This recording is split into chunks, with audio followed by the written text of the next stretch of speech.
இமயமலை உருவாகிறதுக்கு முன்னாடியே 4000 மில்லியன் வருஷத்துக்கு முன்னாடி உருவானது தான் திருச்சியில் இருக்க மலைக்கோட்டை மலை. இந்த மலைக்கு மேலதான் உச்சி பிள்ளையார் கோயில், தாய்மானவர் கோயில் மட்டும் இல்லாம 2 குடைவரை கோயில்கள் கட்டப்பட்டிருக்கு. குடைவரை கோயில் மேல உச்சி பிள்ளையாருக்கு பக்கத்திலேயே கட்டப்பட்டிருக்கு.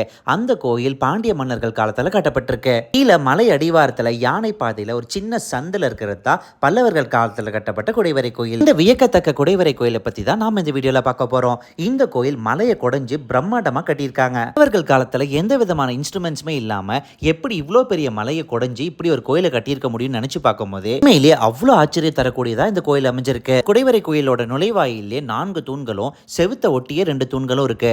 அது மட்டும் இல்லாம கோயிலுக்குள்ள 4 தூண்கள் இருக்கு. இந்த கோயில்ல சிவனுக்கும் விஷ்ணுவுக்கும் தனித்தனி சன்னதி இருக்கு. ஆனா இப்ப இங்க இருக்க சிவலிங்கம் எங்க போச்சுனே தெரியல.